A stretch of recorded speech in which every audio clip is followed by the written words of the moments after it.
Welcome back to Utility Sports. Really excited for this video discussing the NBA teams with the best futures in the NBA. Of course, this is recorded pre-NBA draft lottery. I'm going to have an updated version of this after the NBA draft lottery where we see which teams do jump up in the draft, and that's going to completely shake up how things are going to play out for the next 5 or 10 years of the NBA, specifically whichever team lands Victor Wembanyama. You could pretty much expect that team to be included in the best futures moving forward. But I thought right now is a fun time to look at some of these teams and see where they're at. If you do find the video informational and you enjoy what you see in this video, make sure to leave a like, subscribe to the channel for more, turn that notification bell. It just helps us out here at Utility Sports to continue making the content that we've been pumping out daily, and I hope that you have been enjoying all of the videos as they've been coming out. I feel like there's a lot of different things to cover, and we've covered a wide variety of topics here on the channel. So let's jump into this video preview here now with my top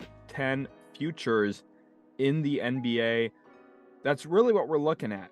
Number 2, we're going to have a preference here toward currently great youth combinations. So some of these teams that are, kind of on the upswing and have some really good young cores, they might be a little bit lower if they're less proven. And just because a team has a lot of potential doesn't mean I'm 100% confident that they're going to completely fulfill some of that potential and become one of those best duos or trios in the NBA. So teams that are currently presently made with really great young combinations, there's going to be a preference for me there in terms of how I think this team and how those teams are going to play out in general.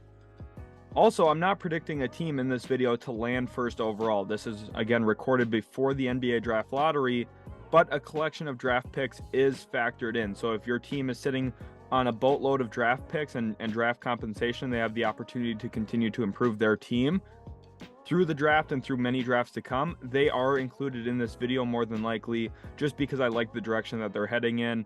And if they have some good current talent plus a bunch of future draft picks, that's really where we get into the sweet spot of some of the best teams in the league in terms of future. And then lastly, this is my opinion. There's very, very high likelihood that you disagree with maybe 1, 2, maybe all 10 of the teams on this list. So I would love to hear yours down in the comment section below. Just make sure to keep it respectful. And hey, this is my opinion. I understand some of yours. I try to provide rationale with everything I say. I'm not just BS and stuff. There's usually pretty good thought that goes into everything. I spend hours and hours even just prepping a video to record. There's probably, I probably spend upwards of 40 hours a week on YouTube videos. So there's a lot of time that goes into these. I just don't willy-nilly them. Obviously, I have to make the graphics and all the stuff that goes into it, edit the videos. There's a lot of behind-the-scenes stuff, but even just the actual thought process that goes into prepping a video is pretty substantive. And I think that hopefully it lends itself to good content and something that's enjoyable to watch. So, I'm not just throwing stuff together here. I've looked at cap tables. I've looked at draft picks owned. I've spent a lot of time prepping and preparing for this type of video because I want to be as accurate as possible, and I want this video to have good history to it and be something I can look back at and be proud of the work I put in. So hopefully you guys do enjoy it, and without further ado, let's jump into my 10th team here, the Orlando Magic. And maybe this feels a little bit low to some viewers, and I just want to preface this real quick too before we even jump into Orlando. There are a lot of teams that I think are loaded up for long-term good futures in this league. And the reason why is there's a lot of good talent right now. I think the NBA is in need of expansion. We'll talk about that later on in not this video, but in the future on a potential video I have planned, which I'm very excited about. But Orlando, number 10 for me. Paolo Banchero, of course, is the headliner, former number 1 overall pick, rookie of the year, which is what I predicted for him coming into this season. I anticipated him to be a really, really great young player in the league, and that's exactly what he is, capable of scoring 20-plus points a game. I think for him, the next step is progressing as a 3-level scorer, specifically from behind the three-point line, and just making himself even more deadly with the ball in his hands and somebody that they have to respect even more so behind the three-point line than they currently do. I think that's going to open up some of his driving lanes. His ability to knock down mid-range jump shots is going to be amplified if players are jumping out at him on the three-point line. So I think that's the next level of progression for him, and one that I'm confident he'll be able to grow in a little bit. Now we'll see how much. That's really going to define whether he's a full-on superstar or just an all-star level player. But nonetheless, that's a really good player to have on your roster. Franz Wagner, a player that I like as well. Very connective with the way he's able to play. He's a really underrated playmaker. He's very good off the dribble and can get to his spots downhill. Very solid finisher as well. I think that was one of the things I underrated about him in his own draft class. I've already made a video on the channel talking about how wrong I was basically on Franz Wagner when I reviewed my 2021 NBA draft board. I had him significantly lower than I should have. He's been an absolute steal for Orlando with where they drafted him that year. And just a massive L for me in my draft evaluation on him. I feel like there's always one or two guys a year that I'm just way off on. Now, for the most part, out of the 100 plus prospects I evaluate every year, to only have 2 wrong, I feel pretty good about. But, you know, you just don't want to have any wrong. And Franz Wagner was a guy I was very wrong on, and he's a key piece for Orlando. Plus, I have the word depth here on the graphic. Depth is not supposed to be a negative for this team, and I don't use that in a negative light. And they've got really, really, really good depth. I don't want to call Markelle Fultz depth. He's a semi-cornerstone piece. Now, do I think he's like a, oh my gosh, they can't trade him for anything type of player? No. But like Markelle Fultz, Wendell Carter, those are two, like, if they're ancillary pieces on a team, you're feeling really, really good. And I think once Orlando got healthy this year, we saw how potentially good they could become down the road. 10 feels really low. I understand that. But there's just a lot of other teams that have really, really bright futures. And one thing that really bumped Orlando up in my eyes, they likely have 2 good picks coming in this year. Now, remember, I'm not projecting that any team moves up to number 1 or up into the top 4. But let's say Orlando just gets their picks where they're currently slated to be. They get a top 7 pick in their own draft with their own pick, or a top 9 pick, excuse me, with their own pick. And then they also get a pick around 11 with the Chicago Bulls pick. That's really, really good, especially in a really deep draft. You're adding 2 good young players to an already very good young core. And it's going to be a good opportunity to address some of their big needs like shooting. I mean, I wouldn't even hate if they came out of this draft with Grady Dick and Jordan Hawkins, something I haven't mocked yet in any of my mock drafts on the channel. But to be honest, it'd be kind of fun, right? They add 2 of the best shooters in the draft to a team that right now doesn't have a lot of shooting. Very interesting outlook for them. But I do like Orlando, even if they go with, you know, some other players. There's some high upside guys like an Ausar Thompson. You could also argue Cam Whitmore, if he's available, would be a huge steal for them. There's a lot of players in this class that I like. It's a very loaded draft class. I've been saying it since my way too early mock draft one day after the last NBA draft cycle ended. And I mean, the talent is just overwhelmingly good in this draft. It's probably going to be one of those drafts that compares fairly decently to, say, 1996, 2003. Maybe not as many heavy hitters as those drafts in terms of, you know, the Kobe Bryant, Steve Nash, the LeBron James, Dwayne Wade, Carmelo Anthony, Chris Bosh's of the world. But there's going to be a lot of high impact players and probably even more depth than we saw in that 2003 draft, which after you get outside the top 4 is a little thinner than what I think this draft is. But, you know, Victor Wembanyama is really the headliner. He's the guy who receives a lot of the highlight, but Orlando has a chance here to add 2 really good players outside of the top 5 even. Utah at 9, a team that I do like the direction of this franchise as well. Now, the reason why they're as low as 9 here for me, even though they have a massive boatload collection of picks from both the Cleveland Cavaliers and the Minnesota Timberwolves, the reason why they're lower compared to some of the other teams featured on this list, they have less players on their roster right now that I'm like, yeah, 100% I see this guy there in 5 years. And it's okay. That's not a huge knock on them. They have Lauri Markkanen and Walker Kessler. Those are 2 fantastic players to have. I was very high on Walker Kessler coming into this last draft cycle. I thought he's a player who's going to be able to come in right away and make an impact, which is very rare for the center position. Obviously, you earn the name Blocker Kessler by being a fantastic rim protector, but I think there's elements to his game that are very underrated. He plays within himself offensively. I still think that there's some room for him to progress as a 3-point shooter, which could help open up the floor in the future, opening up some potential lineup variants for Utah, which I think is going to be important for Will Hardy moving forward a couple of years down the road. But then also Lauri Markkanen's emergence was completely unforeseen by 99% of NBA fans and NBA media. And it was just honestly something I've never seen before and honestly deserves a lot of praise.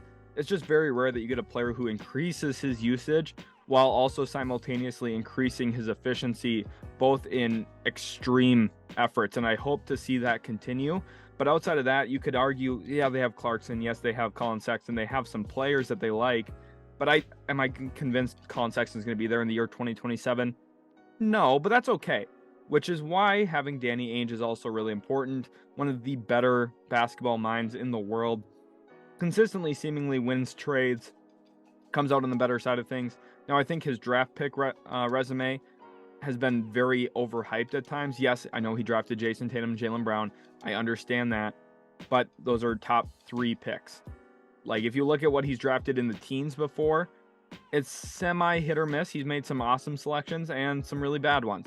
And that's typical, right? I'm not trying to hate on Danny Ainge here. When you've been in the league as long as he has, you're going to have misses. But I just don't want to act like, oh, well, with all of these draft picks, he's going to get a Hall of Famer here, a Hall of Famer here, and a Hall of Famer there.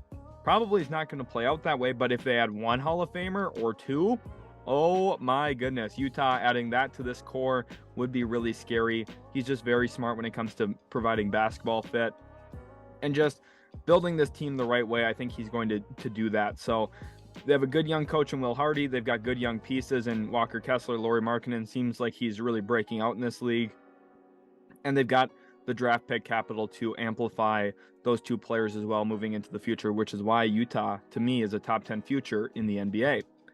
Number 8, the Houston Rockets here now with Jalen Green, Jabari Smith, Alperen Sengun. And I think the big offseason addition that they made in Ime Udoka is really the selling point for me, because this is a team that went from playing like a YMCA rec league team to a team that's going to be heavily structured and probably very sound defensively within the first couple months of the season, which is a completely different unit than what we've seen the last 3 years in Houston. One of the biggest issues with Steven Silas in his time in Houston is he could just never figure out the defense. And I understand, look, it's hard to win games with a whole bunch of young players, and it's hard to be competitive in that way. But that didn't stop Taylor Jenkins from building a really good competitive defense. Yes, Houston has some limitations in terms of who was on their roster and some of the young guys and everything. But I think Ime Udoka's a proven coach. Yes, only 1 year as a head coach, but he made a trip to the NBA Finals. In that 1 year, I just love the way that he defends the pick and roll specifically. I think he's one of the better basketball minds out there on the defensive end of the court as a head coach. And I think because of that, Houston's going to instantly clean up some of their really weak areas that they had in previous years, like transition defense and just ability to stop pick and roll at all. Now, he's going to have some challenges. Alperen Sengun, I think, doesn't necessarily fit cleanly what Ime wants to do. But if there's a coach to figure out what to do with Sengun defensively, it probably is Udoka, which I like. Jabari Smith, I think, is going to break out big time with Udoka as the head coach. I think he's going to really figure out ways to employ him both offensively and defensively. He's very much a player's coach. Obviously, has had great relationships in the past with Jaylen Brown, Jason Tatum. Those are 2 really big-time examples. But outside of that, I mean, Jabari Smith's just a good young talent. I still am high on his upside. I know he didn't have the rookie year that a lot of people were hoping to see from him, but I wouldn't sell your stock on him yet, and definitely do not sell your stock on Jalen Green, who I think could be a really dynamic player in this league still. He's got all the shot creation tools. You almost have to talk about him still like a draft prospect, just because I don't think Houston's been really a great situation for him to succeed, and he's had a lot of 4 for 12s and 5 for 13 type nights, and because of that, his efficiency looks really, really bad. And you might wonder, is he going to ever grow into the player that we thought he maybe could be when he was drafted 2nd overall? And I think the answer is still yes, especially since they have cap space this offseason. They have a realistic possibility to add a top draft pick this year. Again, I'm not projecting that in this video, but they're going to be picking in the top 6. We know that, and because of that, they're going to add a good player to this core already. I can guarantee that. So, with the cap space and with the draft pick, maybe you see a starting lineup next year of James Harden, Jalen Green, maybe a Brandon Miller, Jabari Smith, and Alperen Sengun. That seems like a really, really good team to me. Plus, they could fill out their bench with some veterans, some guys who are more defensive-minded, a few different bigs, which I think is going to be a key area of emphasis for Houston this offseason as well, just knowing how Ime Udoka is as a coach and the success he found with Robert Williams. I think that Houston is going to explore a lot of different ways to improve this roster. They have pretty good trade flexibility. Remember, they own control of a lot of those Brooklyn Nets picks from the James Harden trade. And it's funny because going into the year 2024, Harden might be back as the starting point guard for the Houston Rockets. And I think he would just really amplify Green, Jabari. I think he would understand how to play with Sengun now after spending some time with Embiid. Not that Sengun's the same player as Embiid, obviously not quite the same as a short roll guy, but he posts up. He has a very skilled type of interior type of play style that I think Harden is accepting that can be a different way to play and kind of play into that. Plus, with Udoka as the head coach, I think just defensively, they're going to clean up a lot of their issues. So I like the direction of this franchise. 8 feels low to me. I just think that there's less proven pieces here. Again, I'm kind of projecting a bit with Jalen Green, Jabari Smith. I love Şengün as well. I'm very high on this trio. I think that they have the right pieces, the right players, the right young guys. It's just about finding the infrastructure, finding the play style, finding the scheme that's going to best amplify all of these players. And I keep saying amplify, but when you're talking about young guys, that's really what you need to do. You need to put them in positions to succeed and find success. And I think that Ime Udoka is going to do that for Houston, which is why I'm so high on them. We actually have a tie here for 8th as we jump into our next team. That is the Detroit Pistons. I have them tied with the Houston Rockets. So technically in this top 10 video, you're actually getting 11 teams because I just couldn't make up my mind between Detroit and Houston. I really do like the direction of both of those franchises. And we'll give my rationale here as to why I prefer Detroit over Orlando, over Houston, and some of the other teams we've seen already in this video at this point. And it's really predicated on Cade Cunningham. He, out of all of the guys we've talked about so far, would be probably my preference when it comes to team building. I am still really, really high on Cade Cunningham. He's got this cerebral aspect to him as a player. And I think, yes, Detroit won only 17 games this year, but they were missing their best player. And they've got a whole bunch of young guys out there. And it's a completely different scenario than it would have been probably if Cade Cunningham was on the floor. I just think that he revolutionizes the game for them. It's a completely different product than when Killian Hayes is on the floor, who, if they believe Killian Hayes should continue to be a long-term piece for this team, I probably should bump them down my board. I'm just not very high on Killian Hayes. I'm sure I'm making some Pistons fans mad right now. Yes, he's improved, but he started out so poorly in the league that I don't care if he's getting marginally better here. He's still not good. The Pistons are not good with him on the floor. His shot making is super negative, but other pieces on this team are very, very good. Cade Cunningham, of course, is the headliner. I really loved him coming out of Oklahoma State. I loved him back when he was playing for Montverde Academy. I just think he's going to be one of those players who has a fantastic long career that is going to highly impact winning. And I think when he continues to adjust to the NBA, we saw the last couple months of his rookie season, he's going to be a really good high impact guy. And then let's get into this last draft class that Detroit had, where they added not one, but 2 of my favorite players in the class, my number 1 and number 5 players on my big board in that year's draft in Jaden Ivey and Jalen Duren. And Jalen Duren was a huge steal for them. Jaden Ivey, I thought, was really good value for them as well. And I told everyone the entire time, do not base Jaden Ivey off the first year he has in the league, because I think he was relatively raw. I think he's going to need a little bit of time to adjust to the NBA.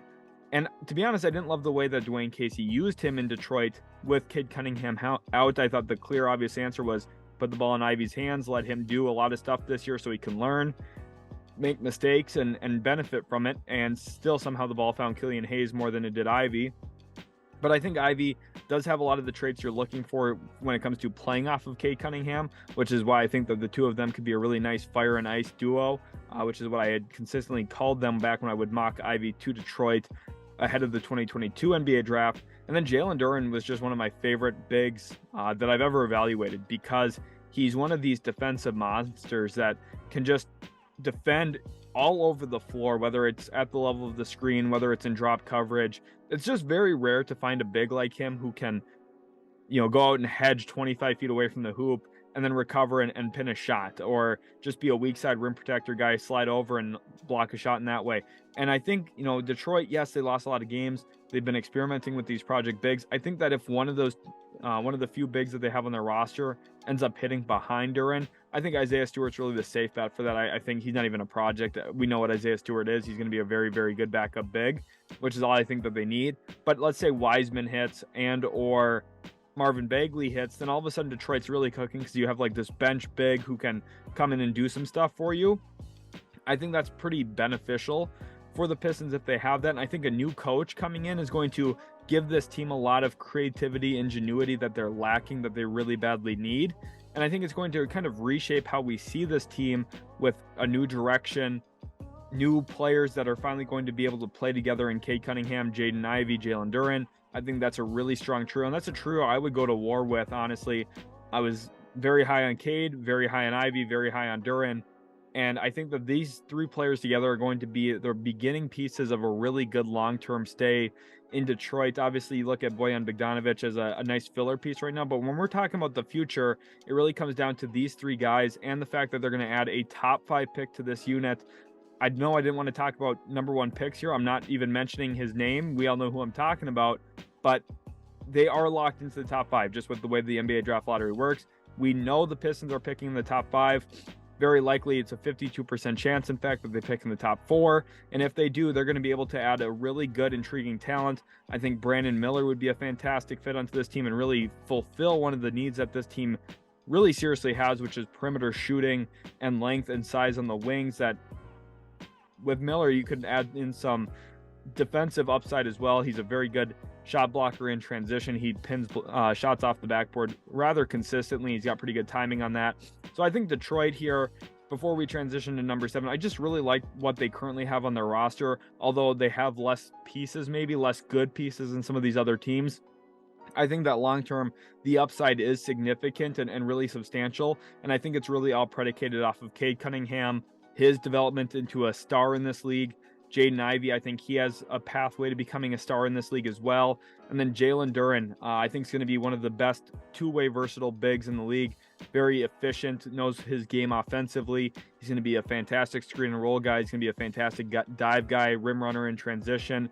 But then really he's going to be a big-time moneymaker on the defensive end of the floor. My comparison for him coming into the draft was Bam Adebayo. That's how high I was on him. And if he even comes within 95% of that, Detroit has a really, really fun trio that's going to win a lot of games in the future. Maybe not right away, but in the future, and that's something I'm going to bank on. 7th, now we have the New Orleans Pelicans, who are a little bit more proven, maybe a little bit of a lower ceiling than where I think Houston could potentially get to, but they do have a significantly higher floor, which is why I rank the Pelicans above the Houston Rockets as of right now, because they're a lot more of a sure thing, although I wouldn't guarantee them to be a sure thing because I still think there are a lot of long-term questions, and it all centers around Zion Williamson and his health. Just does not play a lot of games, and you know, I don't want to sound like a broken record here because I know a lot of people already harp on him for that. I think Zion Williamson, obviously a fantastic talent. I'm not taking anything away from him there, but people were consistently furious at Kristaps Porzingis for missing games and you know, missing time for soreness and stuff. Zion Williamson has missed significantly more time, and to be honest, his injury track record so far in the league has not been good. There's constantly concerns about his body shape and the way that he's keeping himself in playing shape throughout the offseason and the beginning stages of the season. Usually it seems like it's always like January that by the time Zion's fully ready to actually go for the season, which is 2 months into the year, that's a problem. But when he does play, he's been fantastic, and New Orleans has been very good, which is why this team can still really get it done. And I think that they have a big-time playoff performer in Brandon Ingram, a guy who I really, really do like quite a bit. I think Brandon Ingram is a very underrated player, someone who has the exact skill set that you need to win playoff games and win playoff series, because he's able to go get a bucket, and tough buckets sometimes really do win you games. We think about some of the guys that have willed their teams to playoff wins and playoff success. Think about a guy like Damian Lillard. The shot creation is the name of the game down the stretch of a fourth quarter. If you have a guy who can create one-on-one separation and draw a double team or create an advantage for your team, you're at a huge competitive advantage over your opponent if they don't have one of those guys. You could argue the Pelicans have 2 of them, one who's a big-time downhill threat in Zion, the other one in Brandon Ingram. Maybe you could even argue 3, because CJ McCollum has done that on occasion before in the past. He's had some monstrous playoff games as well.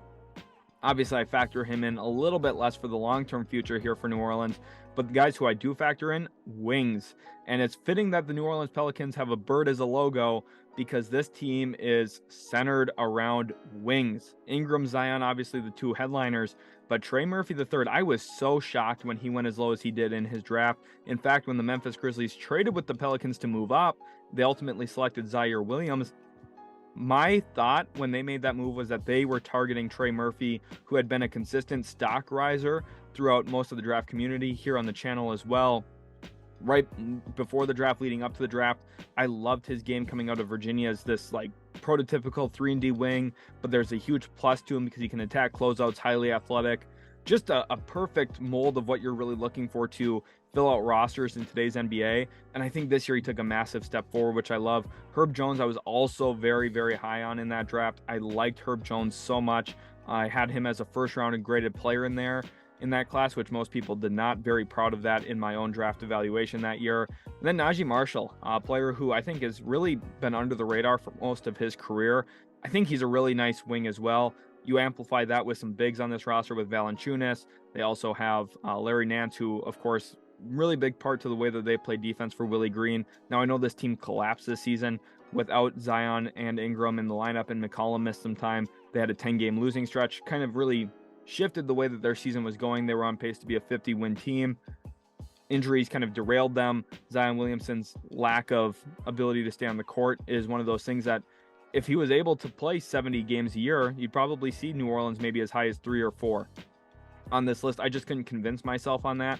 But with all the picks that they have as well from both Milwaukee and the Lakers, they have other trade flexibility. And I think a big time target for them this offseason is going to be one more wing. OG Anunoby, I think, will be on their radar going into this offseason. Number 6, the Memphis Grizzlies here now. And for Memphis, I think one of the big players that they are building around, obviously, is Ja Morant. And you can have some questions about that. He was in the same draft about Zion Williamson. I actually had him graded above Zion Williamson for that draft. My belief was that he was going to be the best player. He was going to have the best career from that draft, which so far I think you could definitely argue he has. He's been more available than Zion. Now, there was some issues with that this season, of course, but I'm hoping that this year was a big learning moment for him. For the most part, he's been relatively healthy. Now, I know he has missed games here and there with some injuries, and his play style maybe not the best for long-term longevity, just because he's a very forceful player who leaves his feet frequently and sets himself up for falls and, you know, potential big injuries at some point. But he's an absolutely incredible player to watch. I think Memphis, as long as you have Ja Morant, you're going to be in a great spot, and that's the reason why I actually had him graded above Zion Williamson. I think he had a clearer step to stardom in the league because he's so good with the ball in his hands. And I think the one thing, Memphis hasn't even really surrounded him with the type of athleticism on the wings that I think would really make him excel, which is why I thought this team was moving up for Trey Murphy, because they needed a backside cutter, someone who could catch lobs. Because if you go back to Ja Morant and his Murray State film, that offense was so electric because they ran so many backside flex cut actions, and just Ja Morant would be running off a pick and roll and float the ball up to a backside cutter for a perfect lob. And it just seemed like you watch his film, you watch some of his highlights, and you're like, holy cow, this guy's probably one of the better lob passers in the league. But they don't really utilize that as much in Memphis. Obviously more of an offensive rebounding center team with some perimeter shooting in Desmond Bane, who's also a very nice young player. I think he's proven himself to be a good player in this league for a long time. And then Jaren Jackson Jr., Defensive Player of the Year this year. I still think that there's some long-term limitations with him, which is why Memphis is only 6. I have a long-standing prediction on what I think is going to happen with Jaren Jackson Jr. in the future. I'm not really going to share that in this video as much because I still think the trio of Ja, Triple J, and Bane is so darn good that you can't deny the upside for this team, that if they ever figure it out and they put the right pieces around these guys, that they could really be strong title contenders for the better part of a decade, which is already enough to put you into the top 10 for sure. But I think you could argue maybe even higher if they move some pieces around, which is one of the things that they're going to look to do this offseason with the likelihood of moving off of Dillon Brooks. They have a lot of flexibility. They control their own draft picks, but plus they have the 2024 Golden State Warriors picks. They have some movable contracts. You think a guy like Tyus Jones, the best backup point guard in the NBA, you know, you could use his contract if you have to. I'm sure Memphis would like to keep him, but if it means upgrading in a key spot, like adding an OG Anunoby, a guy who's more likely to play in closing lineups and to close out games, that'd be a huge plus for them. And you look at some of the issues with Memphis from the past couple of years, it's been perimeter shot making and perimeter defensive consistency. I think Dillon Brooks, when he's on his game, is one of the better wing defenders in the league, but there's a lot of moments where, you know, matchups get the better of him. And yes, he's typically guarding the best guy, so that's going to happen. But when you're very vocal about trying to be the stopper, it does amp up the other team a little bit. And we saw it with LeBron James Instagram post even dedicated basically to Dylan Brooks and saying you poked the wrong bear, which he did. And he also ended up poking his own bear, the Memphis Grizzlies, because they don't want him back anymore. But I do think an OG Anunoby would change this team's outlook drastically. I know Memphis had significant interest in trying to poach Mikal Bridges away from the Brooklyn Nets. At this point, I cannot see that happening. I think that the Nets are going to hold on to Mikal Bridges like it's a death grip, and they're not going to let go of him, which makes sense. So OG Anunoby becomes probably the most valuable wing that's available on the trade block this offseason, potentially. Number 5, the Milwaukee Bucks here now. And for them, Giannis Antetokounmpo is really the only name I need to have on this list. In my opinion, he is probably the best two-way player in the league. I know Embiid won MVP. I know Nikola Jokic is fantastic offensively. You know, I'm a big-time Luka Doncic fan. But there's not really a guy in the league that can impact the game in a variety of ways the way that Giannis does. And I know people are going to say, whoa, he doesn't really shoot the ball. He's got a jump shot that's kind of broken and kind of limits his... I don't care. When you have a player who can beat any single person off the dribble in the NBA, and even if he doesn't beat him off the dribble, he's too big for them to guard him one-on-one anyway, and he's too strong, he'll go right through them if they don't cut him off properly. I don't care if he generates a lot of charges. He puts defenses in a complete bind, because to guard this guy, you really need 2 or 3 bodies in front of him. And we've seen the teams that have success try and stop him that way. The issue, though, is he has taken another step forward as a playmaker, something that I was really, really high on him, even in his rookie year and before his rookie year when he averaged 6.8 points a game or something.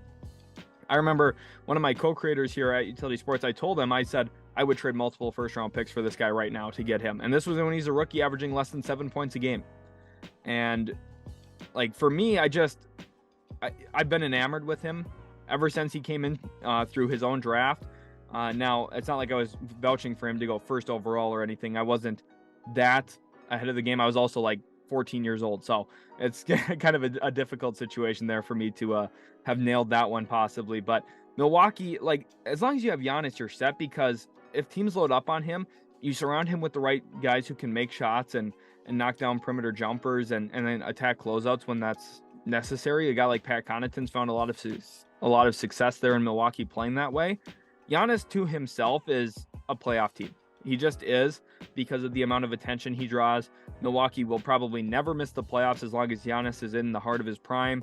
And because of that, it feels like Milwaukee, with very little drama about Giannis potentially wanting out. I know that there was some Portland rumors. Those were a thing of the past. That's not happening. Okay, Giannis is not going to be playing for the Blazers anytime soon. So I just feel like Milwaukee's a really safe pick to have here in the top 10. Now, I think that with the amount of picks that they still owe, the current situation with Chris Middleton, Drew Holiday, I can't really find a way to have them higher. But I just think in general, Milwaukee a really, really strong option here nonetheless. Number 4, I have the New York Knicks, which might be surprising to some people. And unlike Milwaukee, they don't really have that 1A guaranteed superstar on their roster. But what they do have is a lot of semi-stars, guys who I would say are like all-star-ish level players. Jalen Brunson has taken a huge step forward with an increased role, something that I said him going to New York is going to be very good for his career, because he's got the skill set to be a point guard, a number 1 point guard in this league, because he does not turn the basketball over. He's very smart, very creative with his pivot foot, getting to spots on the floor, and he's very much a spot scorer. He knows how to play through contact. He can take bumps, and he's very strong with his base, which I think is an underrated element to his game. And defensively, he's rather sound as well and very strong, which that really makes up for, if you're not the tallest guy, if you have a good, strong base and you're able to play through contact on both ends of the floor, it goes a long way. So I think Brunson, you know, I'm very glad for him. As a Mavericks fan myself, it was tough seeing him go. I understood some of the Mavs' concerns about keeping him long-term, if that was their pathway to a championship or not. But clearly, New York got way better by signing him, which is all they needed to do. They need to add somebody in who increases their ceiling and also increases their floor, which is what has exactly happened. Next to Julius Randle, who is also just a flat-out good basketball player. It seems like he always torches the Minnesota Timberwolves when they play. I think that's Julius Randle's favorite team to face in the NBA. But even outside of that, he's had some fantastic stretch runs for New York. Obviously, one down year in between. But Julius Randle's been a huge plus surprise for them from when they signed him. I liked it when they signed him because they didn't give him that much money, and it was, I think, non-guaranteed in the final year. And it was like a kind of high upside play because he was a former top 5 pick that, kind of bounced around from both LA, New Orleans, and then ultimately landing in New York. I liked it, but I didn't see this from him, which has been very impressive. Mitchell Robinson, I think, is a really good big to have on the roster. He rebounds the crap out of the basketball, which is one of the most important things when you're just building a team, is if you can rebound or not. It's really the difference between the New York Knicks and the Dallas Mavericks this year. The Mavericks watching the playoffs from home, the Knicks advancing in the postseason. The big difference is one team rebounds and one team doesn't. And the Mavericks' reliance on Luka Doncic to be the best rebounder has really not served them well in the past. You think about Kevon Looney last year against Dallas in the postseason, dominated them in that regard. And then also, you've just seen teams in general just get second, third chances on possessions. The Mavericks already struggle to get stops the way it is. And the Knicks don't. The Knicks, good defensive team. They secure boards, they clean the glass, and they get offensive second chance opportunities, which is a really good way for if you're a team that at times your offense falls apart and shades a little bit. If you can rebound the basketball and get second chances, you're really in a strong spot moving forward. They also have youth pieces like Emmanuel Quickley, who had a big breakout year this year. Obviously, he's seen his playoff time dip significantly just because I think the moment maybe he's been a little bit too big for him. I'm not saying that in a negative way. I really like Quickley. I just think that, the playoffs change, and sometimes players, we forget that they're human, and that there's, anxiety levels and excitement levels and some of that stuff. Just when you're in a gym with 30,000 fans or something, it just, the game's different. It just is. So I think Quickley, I don't sell your stock on him or anything. I think he's going to be great. Obi Toppin, I really like. He's actually seen a significant uptick in his minutes this postseason, especially when Julius Randle was out, and he provided New York with really good forward play. And they have a lot of picks, which leads to massive trade potential. And you see it on the graphic. That green player with a star on him is going to be star A, B, C, or D, whoever ends up deciding they want to go play for the Knicks. And I know this has been an age-old story, one that I typically have never bought into, but I'm telling you right now, this time is completely different. Before, it was the Knicks who continually missed the postseason, had no playoff success, no real building blocks on their roster, and they were just begging somebody to come play for their market, begging on their knees, saying, please come to our city and play for us. That's not the case anymore. They have built a team that is alluring to other players, to star players. You think that a Donovan Mitchell would look at this roster and say, yeah, I could win with that? 100% he would. Other players around the league would definitely believe that as well. Think about Kawhi Leonard possibly as an option if the Clippers decided they've had enough of load management. They have the assets to get a deal done, which is why the Knicks, I think, are in a very good spot moving forward. They've got a really good roster, really good team, and I think they're in a strong spot. 3, the Denver Nuggets here, and Nikola Jokic, obviously himself, just like Giannis, is a reason to have the Nuggets here. But the reason I have the Nuggets higher than Milwaukee, even though they have some of those similar concerns about pick flexibility, they don't really have a lot of their own draft picks. They still owe their 2025 first to Orlando. Because of that, they can't trade 24 or 26. And they don't have 23's first round pick either. They've got limited flexibility for sure. But when you have Nikola Jokic, who's been a 2-time MVP, deservedly so, a fantastic player, especially on the offensive end of the court, you're going to be well set up for the future. And now you pair that with a whole bunch of other good players on contracts that you really like. Jamal Murray, Michael Porter Jr., both fantastic players. Jamal Murray, I'm very happy that he's looked as good as he has off the injury. I thought this year was going to be kind of not a down year for him, but a year that maybe it took a little bit of time for him to find his footing. Think about Klay Thompson kind of readjusting. Now, Klay was coming off of 2 significant injuries, Murray only the 1, so it's a different type of situation. But just generally, you have to get your legs back under you, get back into playing shape, and just live games are different than practice and one-on-one work and 1-on-0 work and 5v5 runs. It's just different. But Jamal Murray, I think, has really surprised me with how well he's played immediately coming back from that injury, basically. MPJ as well was able to stay healthy this year. He has 0 turnovers in the postseason.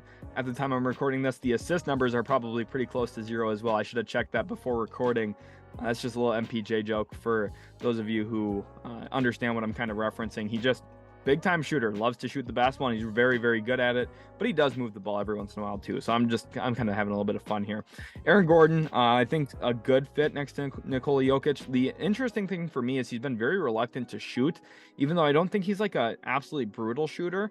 Obviously, you know, someone's in his ears about, oh, points per possession, where if you're shooting 33%, we're only scoring 0.99 points per possession, whatever. I think Aaron Gordon, if Denver really wants to reach the heights that they can attain, Aaron Gordon's got to shoot open shots when he has them. But Christian Braun's been a real revelation for this team as well. And I think Michael Malone is using him in a very smart way, where rookies, sometimes they struggle defensively because you're asking them to play off the ball and as a rotation guy. And because of that, sometimes you get lost in, oh, I was supposed to be the tag guy here. I need to rotate over and contest this perimeter shot here. There's a lot of reasons why some young guys struggle.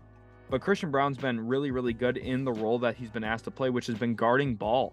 And Mike Malone's decision to put him on Kevin Durant, Devin Booker in this series has, I think, simplified the game for Braun, because his whole game plan is do not leave these guys' body. And because of that, it's very hard to have a mental mistake, and he's got the physical tools to defend, which is why I think Denver, with this quintet of players long-term, obviously KCP, a nice fit on this team too, they've got the pieces that they need long-term to be competitive, continually contend. And the only reason that they're not higher is because of the lack of picks, because otherwise I like everything else on their team. If at some point they wanted to decide to kind of pivot and make some moves, it's a little bit harder for them to do so. But we'll see. They also have a big upside guy in Peyton Watson that if he ever figures out what basketball is, he could be really good. He's really raw right now, and he's really just a transition player at this point. But I think that, you know, if he figures it out, he could be a really nice addition onto this team as well long term. Number 2, the Oklahoma City Thunder here for me now. And this is a team that you just cannot deny the future of this organization. And I think the biggest thing, everyone's going to look at the picks, and the picks do come into factor here, which is why I have them over the Denver Nuggets. But with all the picks, if you don't have Shai Gilgeous-Alexander, it's just a completely different story. You know, people might think this is crazy to have the Thunder over the Nuggets here. Shai Gilgeous-Alexander received MVP votes this year as well, and they were warranted. In fact, he probably deserved more of them because he was the best player, not even close, on a team that was very, very competitive without any size, without any shot blocking, without any rebounding.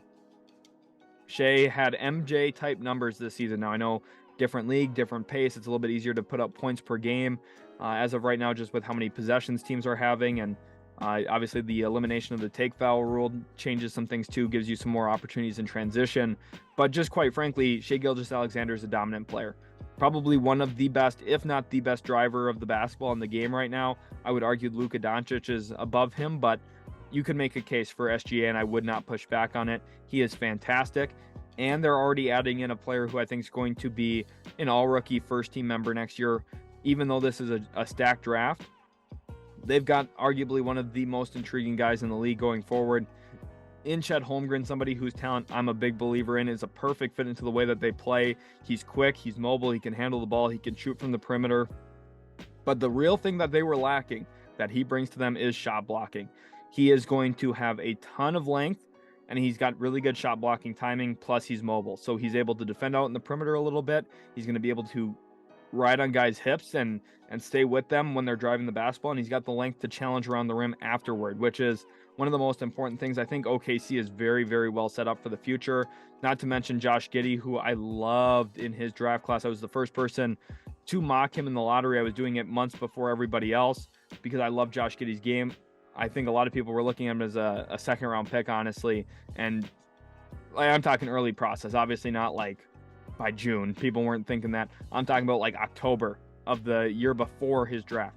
I started looking at him as a lottery player because I thought he's got all the talent that you want, a guy who can control the game in the pick and roll. He's really developed a nice floater as well, which has opened up some of his offensive capabilities. And I think the one thing about him I really like is he's a very daring passer because he's got the vision, and he's been willing to throw some of those passes, even though it lends itself to some turnovers. There's also some real tight window plays that he makes that lead to easy baskets on back cuts for OKC, something else that they do very well. Isaiah Joe was a fantastic pickup for this team. I think it shows how good a shooter can be next to, or around this like dribble pass shoot lineup that can put the ball on the deck and pretty much create a blender where at all times you're having somebody finding paint touches off the live dribble and forcing defenses to react and recover and rotate. There's just a lot of challenges to that.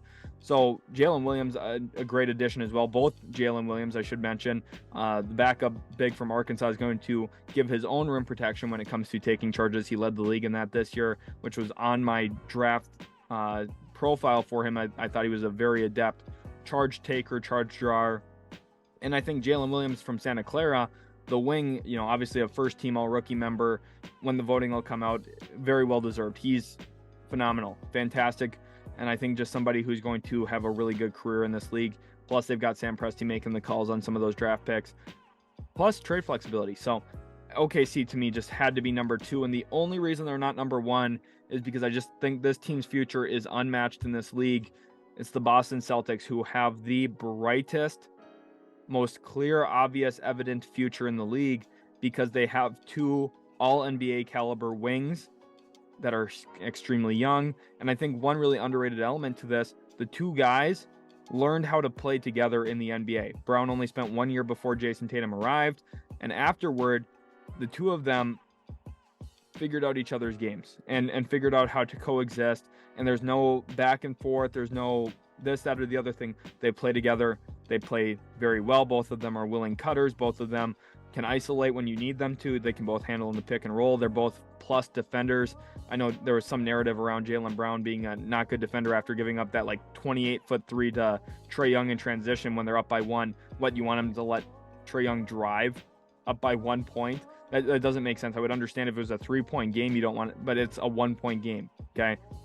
You just can't let a guy drive to the rim in a 1-point game. So Tatum and Brown, just, in my opinion, the best duo in the league as currently constituted, just because they've got the playoff success to back it up. They got the premium position bonus to back it up, as well as both being 6'8" forwards, 6'9" forwards who can guard across multiple positions.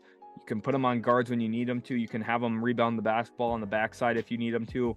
Tatum, a little bit more than Brown, protects the rim to a certain extent. Not a ton, but a little bit. And I just think the 2 guys here are so good and so dynamic and dominant that Boston's got the best future in the league, assuming they can keep Jaylen Brown on roster, which is going to be the only challenge for them.